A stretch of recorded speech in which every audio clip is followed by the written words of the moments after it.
I've been to Palestine.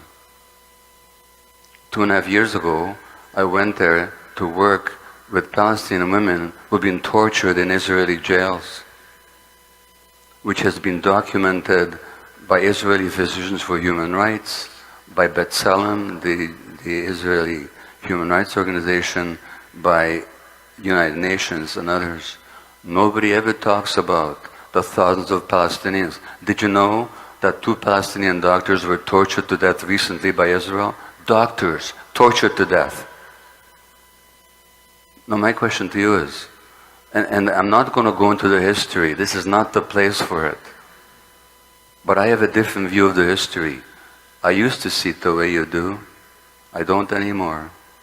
I'm not gonna go into how I do see the history, because this is not the. Just let me finish. Honest to God, I'll give you the last word. I promise you. I do promise to give it. Okay.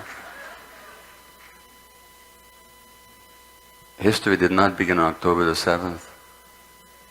Now, do you think the average Jew knows anything about the indigenous people of Palestine? No, just a second. So, these animals that you talk about, you know, the first massacre of Palestinians in Gaza didn't happen last year. Didn't even happen 4 or 5 years ago when they killed hundreds of children with their bombs. It happened in 1956. But just let me just a second. In 1956, they massacred 200 civilians. Do you know about it? Do you know about it? You've never heard of it. Of course you haven't heard of it. That's why you can call them animals. Otherwise, you'd see them like human beings like the rest of us.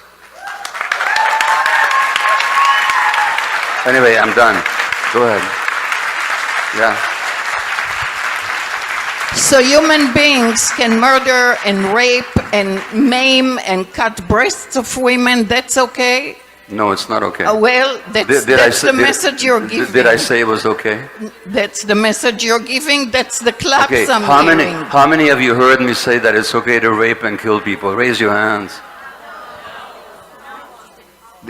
I will finish with one thing. By the way, how do you feel about the rapes of Palestinian women by the Israeli army in 1948? That's a false. No, it's not. Yes, it is. No, it's not. Yes, it is. You know what? You want to believe me? Read the Israeli historians. This is what happens, people, is you and I don't live in the same world. But let me tell you one thing. This is not about you and I, okay? There was a Jewish survivor of the Holocaust called Edith Eger. Have you ever heard of her? Okay, she's a therapist here in California. She was on the same train to Auschwitz as my grandparents. Okay, okay, I'm telling you something now, okay? I'm not debating with you anymore.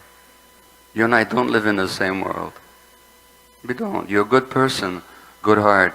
We don't live in the same world. Just let me finish. Edith was on the same train to Auschwitz as my grandparents. Her parents were on the same train. My grandparents didn't survive. Her parents didn't survive either. She did. And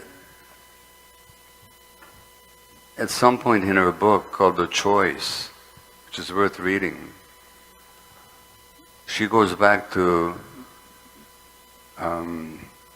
Berghof, I think, which is Hitler's lair in the Bavarian Alps. And she goes back there to forgive Hitler. Okay? And she says, not because it's okay what Hitler did, but because I didn't want to keep him imprisoned in my heart anymore. So I'm not here to preach forgiveness, but I'm telling you, that place where we call other people animals, if you want to live there, that's your choice. I don't want to live there. I want to understand people. I want to understand what happened to them. I want to know why they behave the way they behave. I'm not into justifying taking civilian hostages. I said that was unjustifiable. Why you didn't hear me, I don't know. I said there were massacres that shouldn't have happened. Why you didn't hear me, I don't know. You know why you didn't hear me? Because you live in a bubble, that's why.